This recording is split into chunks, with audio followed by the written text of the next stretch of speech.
Bismillahirrahmanirrahim. Assalamualaikum warahmatullahi wabarakatuh. Alhamdulillah, wassalatu wassalamu ala rasulillah wa ala alihi wa ashabihi wa man tabi'ahum bi ihsan ila yaumiddin wa ba'd. Kita lanjutkan di mata kuliah metode penelitian ekonomi syariah.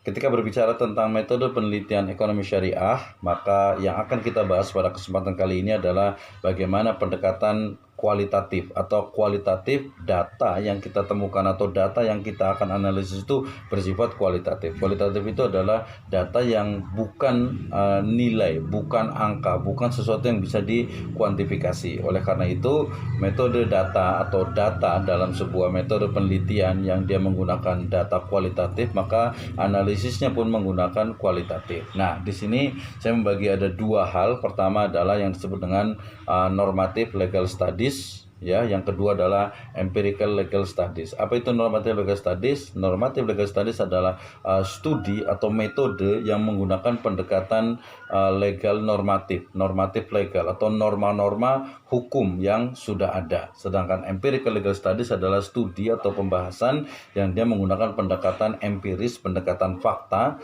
ya, fakta hukum yang ada di masyarakat. Nah, dari dua pendekatan ini kemudian kita menemukan bagaimana ternyata ketika kita membuat sebuah penelitian khususnya dalam bidang ekonomi syariah, kita akan menemukan kalau datanya itu adalah kualitatif, kita bisa menggunakan pendekatan yang sifatnya itu adalah normatif, berdasarkan norma. Nah, tentu saja norma dalam hal ini adalah norma daripada Islam, ya. Sedangkan empirik atau social legal studies itu adalah bagaimana penelitian itu ternyata menggunakan data yang diambil dari masyarakat, kemudian juga menggunakan pendekatan dari ilmu-ilmu sosial, baik itu sosiologi, antropologi, psikologi, kemudian fenomenologi dan lain sebagainya, itu bisa digunakan. Oke, pertama kita akan bicara tentang normative legal studies, atau saya kadang menyebutnya dengan Islamic legal studies, yaitu bagaimana ekonomi syariah kemudian menggunakan pendekatan daripada normative legal studies. Nah, di sini ada beberapa hal yang kita bisa gunakan. Ya, pertama adalah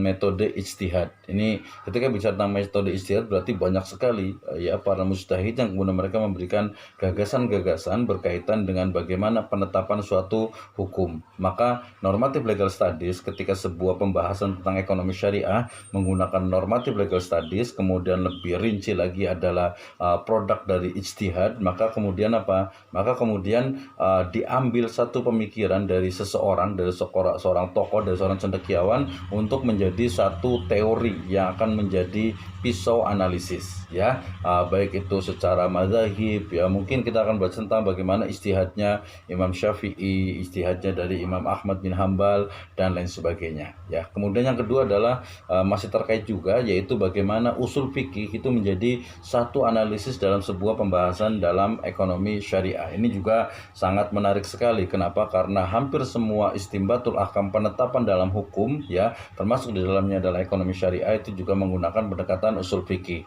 Nah, usul fikih sendiri ketika kita belajar lebih detail, maka di sana ada 3 thariqah. Pertama adalah thariqah yang sifatnya itu mutakallimin, kemudian yang kedua sifatnya itu adalah ahnaf, dan yang ketiga adalah thariqatul jam'i, yaitu gabungan, ya, gabungan antara ahnaf dengan mutakallimin, ya, baik dia sifatnya itu induktif ataupun deduktif. Nanti kita akan belajar bagaimana usul fikih ini menjadi satu metode dalam sebuah penelitian khususnya di bidang ekonomi dan bisnis syariah. Kemudian yang ketiga juga menggunakan pendekatan maqasidus syariah, yang ini sudah mulai berkembang saat ini, bagaimana permasalahan dalam bidang ekonomi dan bisnis syariah kemudian menggunakan pendekatan maqasidus syariah dalam penelitiannya. Kita akan mengangkat maqasidus syariah itu menjadi satu bidang atau satu metode dalam sebuah penelitian dalam ekonomi dan bisnis syariah. Oke, ketika bicara tentang metode usul fikih, maka bicara tentang bagaimana istimbat al-ahkam, kemudian juga bagaimana istidlal al-ahkam, dan juga nanti ada tarjih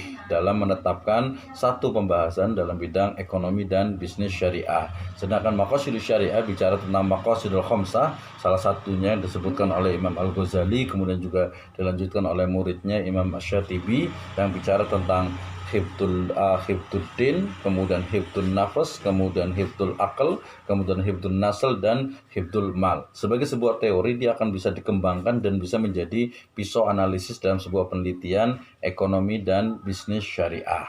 Nah, maqasid syariah kontemporer sendiri itu semakin banyak, semakin berkembang. Di antaranya ada Ar-Raisuni yang bicara tentang bagaimana maqasid syariah. Kemudian juga ada Jasir Auda dengan metode maqasidnya, dan terakhir ada Abu Zahra bicara tentang bagaimana maqasid syariah, lebih tepatnya beliau menyebutkan dengan istilah maqasidul ahkam, yang dijadikan analisis atau dijadikan pisau analisis dalam menyelesaikan sebuah permasalahan dalam bidang ekonomi dan bisnis syariah. Nah, kemudian setelah normative legal studies, berikutnya adalah empirical legal studies atau yang disebut dengan social legal studies, yaitu ilmu-ilmu sosial yang kemudian dijadikan sebagai satu analisis dalam menyelesaikan permasalahan yang ada dalam ekonomi dan bisnis syariah. Misalnya ilmu yang berkaitan dengan sosiologi, ilmu yang berkaitan dengan antropologi, atau ilmu yang berkaitan dengan sejarah, bahkan dengan politik, dengan psikologi, sosial budaya dan sebagainya. Itu kita bisa ambil metode penelitiannya, kemudian digunakan untuk meneliti bidang ekonomi dan bisnis syariah. Nah, yang terakhir adalah bagaimana analisis dari data kualitatif. Tentu saja tadi kalau kita merujuk kepada satu pisau analisis yang telah ditetapkan, maka kita bisa menggunakan menyeleksi datanya. Kemudian juga nanti ada mungkin tekniknya, ada observasi, ada wawancara, ada kajian pustaka. Nah, analisisnya tadi bisa menggunakan usul fikih, menggunakan maqasid syariah, menggunakan qawaid al-ahkam, kemudian juga bisa menggunakan metode-metode istihad yang ditetapkan oleh para cendekiawan. Kemudian juga jika dia adalah empirical legal studies, maka menggunakan ilmu-ilmu sosial. Sekarang yang berkembang itu bisa ada etnografi, termasuk juga sebenarnya statistik juga atau software tertentu. Nah, terakhir sebagai contoh misalnya saya membuat sebuah penelitian tentang cryptocurrency dalam maqasid syariah.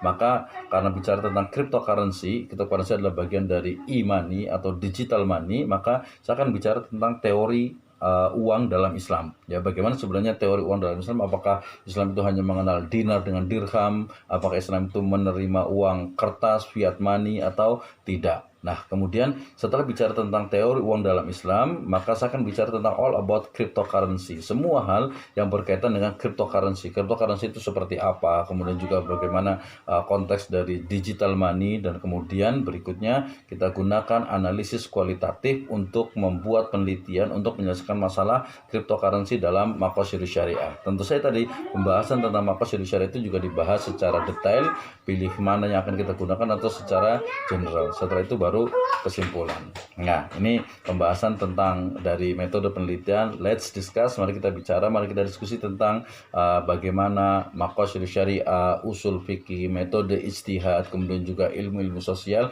itu bisa menjadi teknik, menjadi pisau analisis dalam metode penelitian bidang ekonomi dan bisnis syariah. Demikian, Assalamualaikum warahmatullahi wabarakatuh.